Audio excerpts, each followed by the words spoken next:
Horror चित्रपट बघायला सगळ्यांनाच आवडतात, नाही का? पण विचार करा, जर त्या चित्रपटातली भीती खरंच आयुष्यात आली तर? आज आपण अशाच काही घटनांबद्दल बोलणार आहोत, जिथे सिनेमातलं भय वास्तवात उतरलं.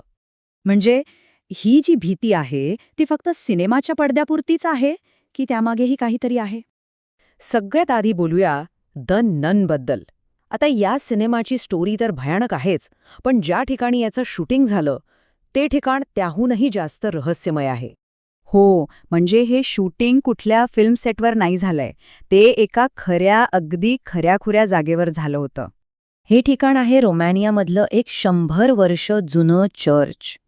आता विचार करा, एवढी जुनी जागा, तिचा स्वतःचा एक इतिहास असणार, स्वतःच्या काही कथा असणार. साहजिकच आहे की तिथलं वातावरण किती गूढ असेल. पण गोष्ट इथेच संपत नाही.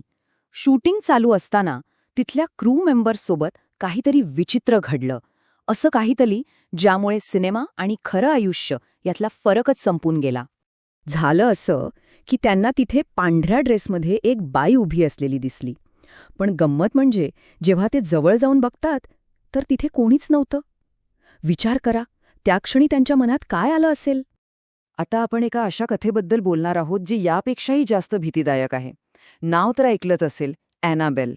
आणि ही फक्त एक गोष्ट नाहीये, ही एका खऱ्या-खुऱ्या शापित बाहुलीची कहाणी आहे. अगदी बरोबर ऐकलत. ही एक सत्य घटना आहे.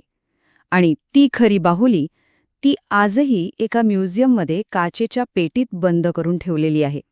आणि त्या काचेच्या पेटीवर मोठ्या अक्षरात लिहिलेलं आहे, स्पर्श करू नका. म्हणजे विचार करा, ही एक साधी सूचना नाहीये, ही एक वॉर्निंग आहे, एक इशारा. पण काही लोक ऐकत नाहीत. असाच एक पर्यटक होता ज्याने या इशाराकडे साफ दुर्लक्ष केलं. आणि नुसतं दुर्लक्ष नाही केलं, तर त्या बाहुलीला चक्क आव्हान दिलं. म्हणजे बघा, त्या माणसाने आधी त्या बाहुलीची मस्करी केली, मग तिच्या त्या काचेच्या पेटीवर टकटक केलं, आणि एवढ्यावरच न थांबता तिला थेट चॅलेंजच केलं. तो काय म्हणाला माहितीये? जर तू खरी असशील ना, तर मला काहीतरी करून दाखव.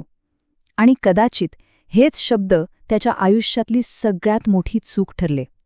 त्याच्या या आव्हानानंतर जे घडलं ते ऐकून अंगावर काटा येईल. तो म्युझियममधनं बाहेर पडला आणि फक्त एका तासात त्याचा एका भयंकर मोटरसायकल ॲक्सिडेंटमध्ये मृत्यू झाला. बरोबर, फक्त 1 तास. त्याने आव्हान दिल्यापासून ते त्याच्या मृत्यूमध्ये फक्त 1 तासाचं अंतर. आता याला निव्वळ योगायोग म्हणायचं का? पण मग प्रश्न पडतो की ही गोष्ट बाहेर आलीच कशी? ही खरंच घडलेली घटना आहे की कोणीतरी रचलेली कथा? याचं उत्तर असं आहे की त्या दिवशी त्या म्युझियममध्ये जे काही घडलं ते पाहणारा एक साक्षीदार होता. आणि तो साक्षीदार म्हणजे दुसरी तिसरी कोणी नसून त्याची मैत्रीण होती, जी त्या ॲक्सिडेंटमध्ये त्याच्यासोबत होती, पण ती वाचली. तिनेच ही सगळी हकीकत जगासमोर आणली आणि तिच्या या सांगण्यामुळे या घटनेला एक खूपच भयानक वळण मिळतं. तर ह्या सगळ्या घटना ऐकल्यावर एक प्रश्न मनात येतोच की सिनेमाच्या पडद्यावर दिसणाऱ्या कथा आणि आपलं खरं आयुष्य यांच्यामधली रेषा खरंच किती पुसट आहे. विचार करायला लावणारी गोष्ट आहे, नाही का?